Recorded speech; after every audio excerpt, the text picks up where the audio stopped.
What's shaking? Hey, I'm Rick Jordan, and today we're going all in. Because there's a rhythm to what we do. I don't know if you've looked at my feed, but it's always like a podcast reel like this. Then there's a quote, and the quotes are ones that I will typically write. Like 90% of them, I actually write those. I do it while I'm eating breakfast every morning, but I post it to my story, and then my team will take that and turn it into a slide, into an actual post. And those have been freaking crushing it, dude. And Interesting. It's like coming from a story, but then that generates the profile views. But then there was like these magic combinations that happened of repurposing some reels from some things that I was thinking about. But then it's like the quotes, and this was all my team. They were lining up some of the quotes that I wrote with some of the reels, the remixed reels that were going out. And the remixed reels are the things that were generating a lot of the virality. And then the quotes that were posted to the story, it was like the symbiotic effect. It was really, really, really cool. It's like I'm sending it to friends, and it's like, even with I think I'm at 1.6 million followers. It's like that typically equates to something like a little over 100,000 actual accounts reached per month.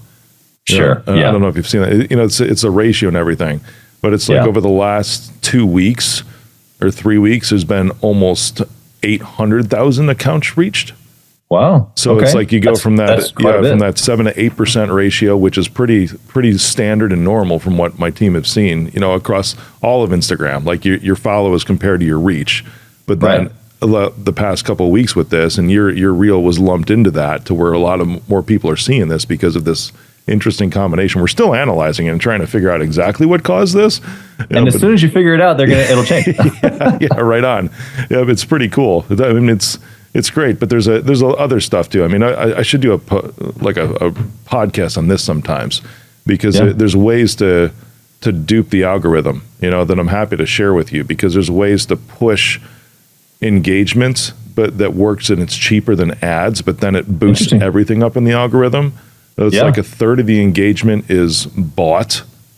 Typically, it's... You talking about just engagement ads? They're not engagement ads. No, they're from groups, typically like overseas. They're groups that have all of these things, so the ones we use are not bots. They're real people, because you can see stories and everything like that, but you purchase that.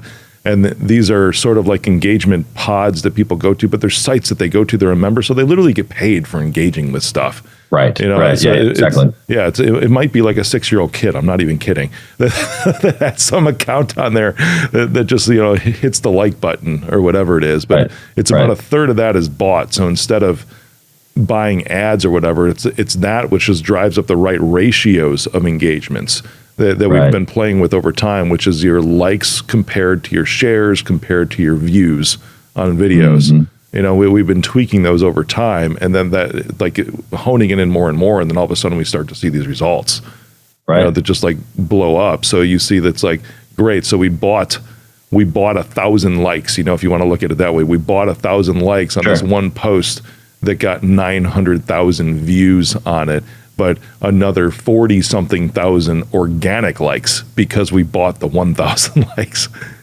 Right. It's cheaper than ads, man. It's way cheaper than ads. Like the amount of money that got poured into that might have been $2, like that specific post. I'm curious, what do you find in, because the algorithm isn't taking just into account the likes, but the avatar of the profile is liking. And so if you got the 6-year-old or the out of USA profile, it's showing it to more people, but is it showing to more people that you want it to see it? Would be my question. We do see it across the world. So these are global accounts, but when I say it's a 6-year-old, it's not Instagram that actually has, like, they're not listed as a 6-year-old on Instagram. Sure. It's just a kid, that's probably got an account that's listed as an adult, except the terms and conditions, all of that, or, it might just be like a 16-year-old, a 25-year-old. They're just sitting all day, just double tapping, and they're getting paid for it, but these accounts are across the board. So it's, from what I've seen, it's kind of been like a 50-50 split, because I've got even the podcast. This is I didn't even know this until a month and a half ago when my team was looking at the stats. It's a global 2% show. 51% of the audience is in the US, which is great. That's awesome. That's where I want it. But then it's like 41% is India. I'm not even kidding, and it's which that's great. it's not necessarily an English speaking country, but the second language there that literally everybody speaks is English. It's almost like every Indian you come across speaks English. Sure. So it's fine. It's just as proliferated as I think it's Hindi, right? In India. But then the language. I start to see the same results in social.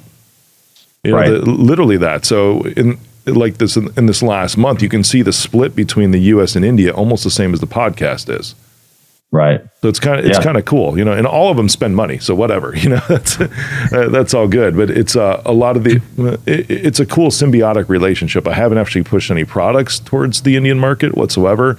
Maybe I will at some point. I don't know. But the following I have that's US based does plenty well for me right now. Because if you're taking a look at a little over 1.5 million followers, I'm perfectly fine with having 500,000 of those from the US. That's good. I'm good with that. It does what I need it to do. Yeah, exactly. Yeah, there's that same balance that you're talking about. We've gone through with our podcast team. It's like part of it is numbers for vanity. The other part of it is, it actually means something when you send it. Hey, I've got 100,000 followers on YouTube. Yeah. They don't know that half of them are in another country, and that makes them feel a certain way. And it's just like, yeah, okay, all right. Yeah. How do we monetize that? Yep. Oh, exactly. Yeah, right on. It's like, I hear what you're saying, for the vanity of it, because there is a real thing like social proof. I don't know. We're probably recording already, but this is this is great. Cut it up. Yeah, use it. It's great, right? Yeah. But it's there's the purchase engagement that I'm talking about, and whatever about the followers. But then I've never done sponsored posts. I don't know if you have at all. But then you can show legitimately, on any given month, I can go be I am reaching 150,000 real accounts every single month. Right. Out of that, and that's worth money. That's real reach. That's real organic reach. Actual real people that are out there that you're able to touch and put something in front of, whether it's a sponsored product or whatever. That's the real number. People don't see that unless they're in your insights. But if it's if somebody's out what's your actual reach, it's almost like, well, cool. Here, let me take a screenshot and show you what my actual reach is every single month because it's legit. Yeah. I think that's how agencies are moving forward too as well. I find myself, almost stuck maybe in the digital direct space, direct sales. I worked with Frank Kern for a long enough period of time to where it's like, we generated leads, but where are the sales? Yeah. We got 14 million views, but did it do anything? Now what we're realizing is that there is this element of that. If you don't have that, even if it's partially not the avatar that you're looking for, if you don't have it, then other people wonder well, are you even legit if you're not having, million views or whatever? It's like, man, this is an interesting game. It is a very interesting game. Yeah, very much so. I'm seeing the benefit now. This is interesting talk. So we're just having a real conversation. I don't know if we're going to keep this in, but if you are listening, this is good talk. It's I've never, just like the show, I've never actually taken sponsors on, and I've never actually posted anything for sale on my Instagram account either. Never done either of those. But from a social proof perspective, it's now that I have a public company, this is another thing that I've noticed. Now that I have a public company, shareholders go and find me, and then they're posting in these stock forums. It's holy hell. It's we've never seen this connected of a CEO. I've seen these kinds of comments, but then because of what I'm posting, and they're I'm following him now. I'm listening to his podcast. Hey, did you see Rick's podcast this week? And these are shareholders and potential shareholders of my public company that at some point, you're talking about the real sales, right? They will at some point and have tipped to where they're placing buy orders. On the stock, and starting to trade within my own company. Though it's been a long time in the making, obviously, but years, and I've never sold anything. But still, I think there's a lot of intangibles. I'm curious, when you worked with Frank Kern too, it's where are the sales and everything? But what about I'm very much realizing the indirect positive effect from having a social presence like this. What have you seen? Because you can hammer the sales all the time, but this is what got Cuomo's TV producer to call me, literally, with social media. Yeah. And you're right. That phone call is super intangible until it happens. Yeah. Right. And so it's a game. I mean, I guess I kind of liken it to, the difference between direct response and branding, right? What you're talking about on social media is in essence more branding. I just want to be there. Yeah. I'm consistent. I'm authoritative. Some of that authoritative is I've got 1 million followers. Who cares if half of them are from Uzbekistan or something, Yep. And it's like, man, to me, I struggle with that because some of that is like, but that's not real, but it is. Yeah. And it has to be. And you have to be in a certain position in order to get people to think a certain way so that they even listen to you, no matter how good your content is. Yeah, and I've realized is that I have an incredible content myself and or people that I have on the show. But if we don't play the game, this is what we're talking about over here. If you're not playing the game, then most people don't listen because most people don't understand. They just see it on a surface level. Like, oh, if you don't have 1 million followers, or if the CEO of this public company isn't XYZ, then it's probably not that good. And it's just an assumption. Yeah. Yeah. But that's what we're talking about is branding and marketing. Dude, it totally is. We didn't even plan this. We just started talking. This is how good of friends we're going to become, for real, Chaz. Yeah. no joke. Yes. I was on your show and now you're here and we just started talking. We didn't really even start the show, but we started, Yes. It's yes. I love it. Can we stick on this for just a bit? This is a cool conversation. Yeah. Love it. I love it. It's the indirect stuff, and you're talking about playing the game, but the symbiotic circle, because I was talking about the shareholders and all that, but now they're listening to the podcast as well. So it's like this circle. And, even though it's like every public company goes through ups and downs, and we've gone through our ups and downs, we're fighting with OTC right now. And it's, we actually have lawyers on this thing to where we're on this, but it's like the ones that I see, because there's those that are out there literally, like this was a post the other day on one of these stock forums. It was, fuck you, Rick. And I was like, cool, that's awesome. But then on the other side, it's like, because they see where things are at, and it's like they're not going to see behind the scenes, whatever. It's like I can only imagine what some politicians go through, because I'm seeing very similar things. I'm relating it to that. But then they'll go back and it's like, hey, have you heard his podcast this week? It's like, I'm so glad I'm so glad I'm still in this. It's like I believe in this guy, even though he's got bumps in the road. But it came back to what you're talking, like branding, even though it hasn't directly sold anything, but it's built the confidence up in who I am just by putting out content. Yeah. Well, it's a humanization factor, right? Yeah. Like you just said that they have trust in you because they heard you on a podcast. If you didn't produce the podcast, then where would they have known that you knew that thing that you were talking about? And so someone like right now might be listening. They might be literally looking up this podcast because they were looking at joining Gathering the Kings, which is my mastermind group. Yeah. And they searched Chaz Wolfe on podcast, and boom, here comes up this podcast. And so now they've been listening for the last 10 or 15 minutes about us talking about branding, marketing, indirect, direct. And here I am talking about X, Y, and Z. And they're like, oh, this dude actually knows what he's talking about. That's the intangible that we kind of mentioned earlier that you kind of hinted at that I didn't really answer your question. I don't know how many times that happens on a monthly or a weekly or a yearly basis for you or for me, nor will we ever know. It's just like, I remember sitting in a room, with Grant Cardone and Frank, and Frank was on the phone, and we were basically like trying to figure out, like, people clicked here and then they went here and then they went here and then but it's like they went to YouTube, but then they went over here. But then sometimes, if they really saw that one, then those people really like to come over here and watch like it was like this just confusing thing, and then boom, out the bottom came some customer sales. journey. Yeah. Yeah. And so as much as we try to dial it in, right? And that's what I was saying about the direct response. Because a guy like Frank Kern's like, I want to be able to, I want to write ad copy. I want to write an ad. I want to see how many views, how many clicks, how many sales calls, how many purchases, and it's all math. And if you can't do that with your marketing, then you're losing money. Except for the intangibles that you and I are talking about, which throws the whole thing out the window. And you're just like, well, I don't know how having this works, but it works. Yeah. And until it doesn't work, you'll try something different. Yeah. Dude, I had this origin story. You're talking about that too. I filmed it 3 years ago. It's like this 8-minute short film. And it's the dude that I actually made 2 documentaries with, who filmed it too. He's awesome. He's out of between like LA and San Diego, La Jolla, I think is where he's at. So he's in California, obviously SoCal, where all the greats are. Amazing dude for docs. And this is seriously like one of the things, because we're along the lines of content. When people are talking about investors, I just had this email the other day, and I sent a term sheet to this guy who's trying to court investors for me, and because I've got some other things going besides Reach Out, like some cool intellectual property stuff, like blockchain projects that'll probably end up being incorporated into the company at some point in time.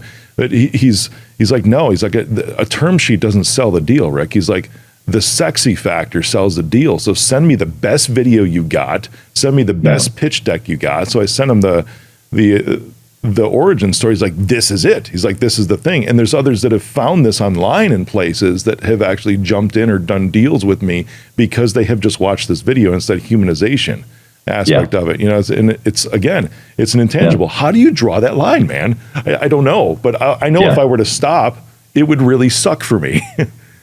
Yeah. Well, you don't stop. You just you zoom out and you allocate accordingly. So your business might be 80-20, it might be 60-40, I don't know, but generally you need to have a marketing spend or an advertising spend, and you're going to split that between direct response and more branding type efforts. The stuff that we're talking about, engagement, likes, boosting, really any sort of like, I don't really know what's going to happen, but we're going to do it. That's, throwing up a billboard for my remodeling company here in Kansas City. Most people on a billboard don't even put their phone number. Yeah. So how would I ever really truly know? Well, you're not supposed to, is the point. But you don't just go spend your 100% marketing spend on efforts like that. There's got to be, a balance of both. And on the other side, where I can go, okay, this $1,000 generated these 10 leads, and these 10 leads generated these 2 appointments, and these 2 appointments got me X. Closed deals. Timing is crazy on this stuff, isn't it, man? Because it's that exact person you talk about, the billboard, was driving down the highway at that day when your billboard was up. Right. Feeling a certain way. Yeah, exactly. Experiencing a certain pain. Yep. It's insane. I mean, those really are intangibles, and sales and closing deals is a lot of it has to do with timing. Yeah. It's pretty cool how that works out.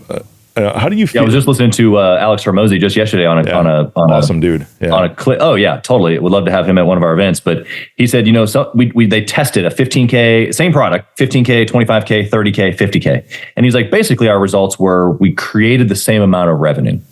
So we sold less of the 50K, but same amount of revenue, a lot more of the 15K, but more customers. And he was like, for me, I would rather have more customers that I could then upsell and X, Y, and Z to. Yeah. And so he's like, the point is that some people, they want your thing at the 15K and the 50K. Just more people can afford it over here, And so that's kind of actually gone against some of this like very high ticket coaching in the last probably 5 years of like, for sure. I'd rather have 100K product and 2 clients as opposed to all these little bitty 2K clients. And so I think that there's valid on both sides, but in essence, what you're just saying there is kind of interesting timing wise. Yeah. Because there are people out there who want your stuff, but today doesn't work. Yeah, exactly. Probably because of the timing or the money, Yep. It's funny. I just noticed something. This didn't start, but you see this light? Oh yeah. I do now. That wasn't here when bottom right-hand corner. This one right here. Interesting. I don't know if that's coming from somewhere, but I don't know if that was there before. There. Where is this thing coming from? For real. Put your hand up there, see if it shadows. Yeah. So it's coming. Yeah, right there. That's, you know what that is? Okay. This is the reality of podcast production here. I think I know exactly what this is. I think, watch this. I bet you it goes away. Here we go. Never done this.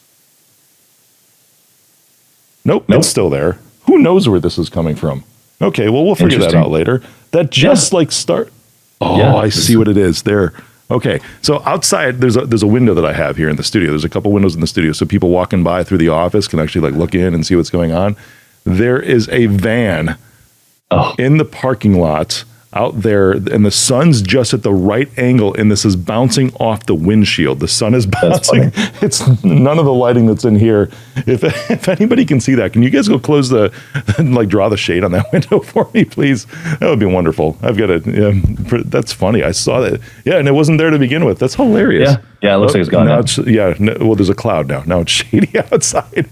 That's hilarious. Awesome. I saw it was annoying me. It almost looked like we were starting to tell ghost stories about Instagram engagement. Ghost stories about Grant Cardone. There we go. And Alex Hormozy. Yeah. There might be some. Yeah, that's right. That's there could be. Well, dude, this is fun. Tell me about Gathering of the Kings. Tell everybody about Gathering of the Kings. I want to hear about this because it's your passion, man. Yeah, it is. You're right. It's funny. I was just talking to somebody earlier today. He was actually wanting me to start a software business. And I'm like, look, man, I'm all in on this thing. And he's like, for real? Like, you're all in on this thing, really? And I'm like, yeah, this is my life's work. And his question was, at 37, that's how old I am, how do you know this is your life's work? And I was like, well, under my current enlightenment, my current understanding of what my life's work is, let me say it like that, is that I'm going to help entrepreneurs win in all areas. Yeah. And for us, we define that, as 5 dimensions: the business and finance dimension, family and marriage, health, physical and emotional, faith, which is spiritual and self-confidence, and lifestyle, the things that bring us joy. And my belief is that you and me and anybody who's listening, not only should we be winning in all areas, but we must. And that success otherwise isn't success at all. And I've just seen too many people, probably you have too, that have the nice fill in the blank, and then no relationship with their kids, or the exit of a beautiful public company and millions, if not billions, and then die a few years later of a heart attack. So what is success? I think that first off, we define that all individually, but I think collectively, generally, most people want to win in all areas, and I think that we call winners to the group. Because when you step into a room of winners, Rick, how this works. When you step into a room of winners, it's a different vibe. It's a different frequency. Much so. Yep. The energy in the room real is just real winners, not the ones that are like, "Hey, I'm a winner. Look at me."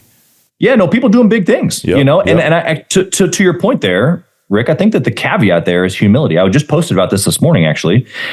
Can you have this play where you're grateful? Right? We talk about gratitude in a morning routine, but really what that's leading me to is more self-awareness, right? Self-awareness brings gratitude. When I'm more self-aware of the things around me, the people around me, the things that I have or don't have, then I become grateful for what I have or those that are around me. And so that eventually equates to humility. So if you know somebody who's super arrogant or cocky and doesn't have the humility piece, they just lack self-awareness is typically what it is. And so if you can have that element, but also have this deep, burning, driven to win desire, then now we're talking about a fairly unique individual. And that's how I would classify the kings, quote unquote, inside of Gathering the Kings. There's kings, queens. We don't, it doesn't have to be a male or female thing. We've got plenty of both. But the mindset is the same. What you just said, they're winners doing big things who have this like grateful, but not done spirit about them. They want more. I love that. And you absolutely can tell by the vibe that they're throwing off with that inside the room. There's been several masterminds, that I've walked into, probably you too, that you can just, at least in the moment, because let's be real, I will be vulnerable if you be vulnerable with me. There was probably a moment where I absolutely thought that, the only thing that you should do is like promote yourself, because who else is going to promote you unless it's just you? And there's a true component to that. I even think I say the joke, it's like, well, Jesus Christ was literally like the best self-promoter ever, except for that he didn't, which is to your point. Yes, exactly. His was more like a factual statement, wasn't it? It's like, I am the Son of God. Like that was it. There was nothing arrogant about it. It was just stating it like it was a fact. And I went through something with the Navy SEAL a while back where he was coaching me on some stuff. And I'm like, dude, I don't want to sound like I'm egotistical or arrogant. He's like, well, is it true? Well, if it's just fact and you're stating it that way, and that's what made me like reference it back to, like biblical stuff. It's like, that's interesting. And I believe that's what you're talking about here in the room full of actual winners. It's just like, this is what I do. This is how good I am on it. Maybe I can help you. Yeah, totally. I think that you're, that room that you've been in where people are promoting, the term that you're not the factual piece, but the actual, like, I don't know, you can just feel it like just dripping of like sales, and I love sales, 20 years plus experience, have thousands of people that I've trained, and, there's relationships. And so if we go back to the actual definition of a mastermind, right? Chapter 10 of Think and Grow Rich, Napoleon Hill says it's 2 or more minds working in harmony, specifically to achieve something unique or definite, a definite chief aim. And so what is that, right? So if the room is to sell each other our stuff or to, stand up in a networking meeting and give your 30-second spiel of, hey, this is who I am, this is what my company does, and here's how you can refer people to me. Cool. But like, that's not what a mastermind is, right? Mastermind is where two guys get together, even right now on Rick's show, and just spitballing back and forth. And what is created is something that would not have been created if our two minds didn't get together. You got it. And so inside of the rooms, inside of Gathering the Kings, that's what we're about. It's about agitation of thought, and it's about getting people from all different types of players, all different types of regions of the country, and going, all right, if we're together, something's going to be created that's super special as if we weren't here together. And so let's go for that. And sometimes it shows up big and you can see it. You're just like, whoa, this happened in this room and it will never happen like this again. That's happened multiple times, whatever it is. And it happens sometimes in a handshake where you're at an event or you're on a Zoom and you shake someone's hand or you pass some information back and forth and you're like, for weeks chewing on that little thing that you got, and sometimes those things change your entire trajectory, business, life, family, the whole deal. That's really cool how you're putting this into perspective, because it's almost like an approach of contribution when you're walking into these rooms or these handshakes, even just as small as a handshake, because rather than an approach of withdrawal. If I could contrast those two things, because masterminds, as you know, some of them, we'll say some of them, these other rooms we're talking about. When you, if most listen to this, but I just did some air quotes, everybody, those other ones, you walk in and you're expecting to take something from it. Right. And it's, I can understand that too, man. And I get it, because it's like, what's my return on investment from being here? But it's more like, what can I contribute? Because the only way I'm going to have a return on investment is if I start with a contribution going in. And if you have that approach of contribution, then it's like the withdrawal is just, it's almost like the ATM is just going to start spitting out cash. That's right. Well, you have to ask yourself, Rick, how did you learn that? At some point in your career, you realize that the more that I give, the more that I get. And that sounds cheesy until you experience it. Well, what's interesting, dude, you're talking about there was something you said that really hit me hard. And it was when you said, like, this thing that happened, this special thing that happened in this room could have only happened because we were in this room. And it's not exactly how you phrase it, but then I thought, well, if one person was there without the approach of contribution, what would have happened in that room would have been completely different. Yeah. And that's lack of harmony, which is, I love when you start really like dissecting this stuff like I have. I'm just like a student of this stuff, but we're so going to create a meme, just a boomerang to be doing that. We got to do that for real. That's brilliant. Producers like snap, but in all seriousness, right? So like it's in the definition, it says two or more minds working in harmony. Well, what is harmony? I mean, okay, so in the mastermind, whether the mastermind is this podcast or the mastermind is my marriage or the mastermind is an actual room of entrepreneurs that I've put together called Gathering the Kings, it doesn't matter. If there is no harmony, there is no mastermind. They're the thing that we're talking about that gets created. It doesn't happen if you're disharmonious, So think about that for just a second, because what you just said is actually more powerful than the principle itself, because the principle itself won't work unless harmony exists. Yeah, for sure. How do you find that person? So now I go to like a protective mode, right? As we're talking about this, like, I'm going to find that asshole, the one that's disharmonious in this room, and I'm just going to kick this shit out of him. Yeah, exactly. Well, you're protecting. I mean, imagine, would you allow anybody else into your marriage? That would cause what? That's a great point. Disharmony, right? So you protect that tooth and nail. So why wouldn't you protect your circle, your mastermind?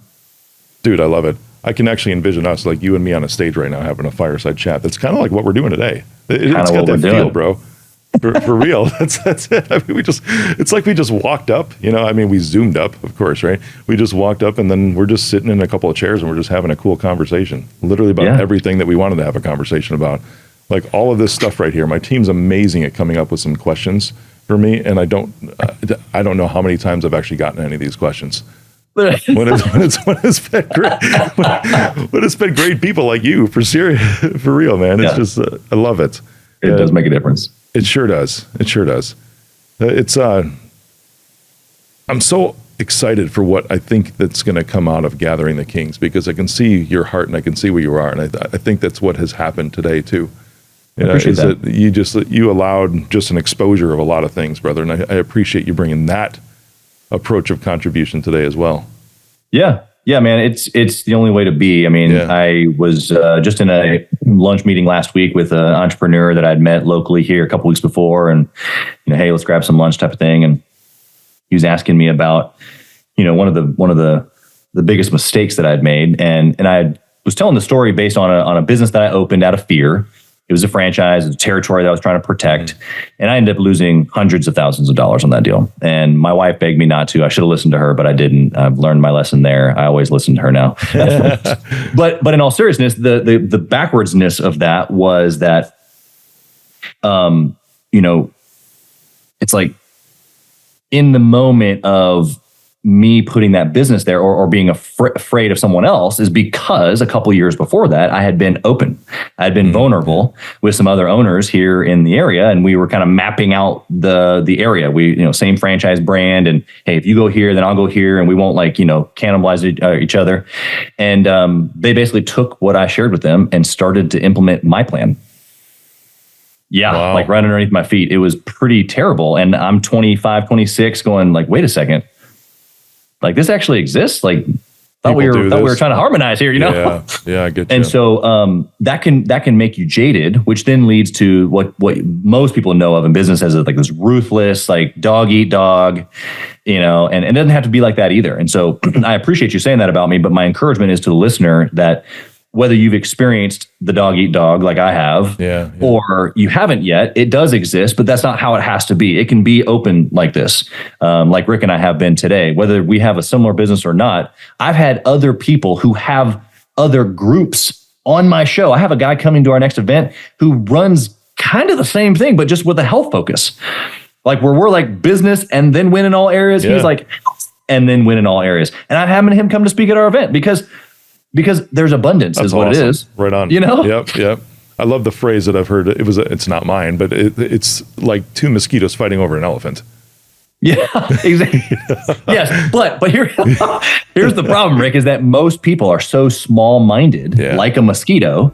All they can see is right here, and they can't see the whole elephant. And if they could see the whole elephant, the billions of opportunities that there are out there, then they would loosen up. They would just go fly a different part of the elephant and take a bite, but they don't. They see the other guy, they start fighting, and it's my spot right there. Yeah, that's a great expansion on that phrase. Anytime I've ever said anything, it's like doing a chuckle, and then that's it. It's like, okay, thanks. There's more to the story. Hey, actually, one of our taglines, Rick, is "Sit with kings. The conversation is different." And thank you. That's what you're saying, dude. I love it, Chaz. I like you a lot. Dude, I appreciate you being on today, man. I mean, this is phenomenal. This was just a fireside chat today. Brilliant. Yeah, it's good. Everybody, glad to be here. Go find Chaz. Chaz, I have for you at Gathering the Kings on Instagram and YouTube. Yep. And your phone number is 615-727. I'm kidding. Yeah, I was like, maybe that my team gave you that. I was gonna go right along with you. Say, whoever that is, give them a call. Yeah, right on. That's awesome. I saw. I think 615 is Nashville. I was karaokeing with David Meltzer and Michael Chandler, the UFC fighter in Nashville on Broadway at a bar. And I saw this. We'll finish with this story.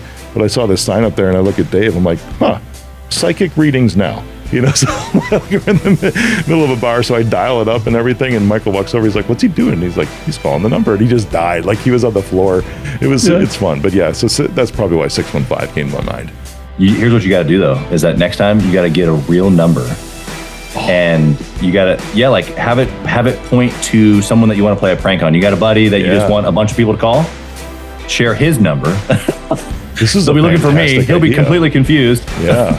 I'm not thinking of buddy. I'm thinking about somebody I don't like. Yeah. There you go. Well, I think we're done. All right, Chaz, dude, thanks for coming on, man. You're awesome. Appreciate it. Rick, I appreciate you. Thanks for the opportunity.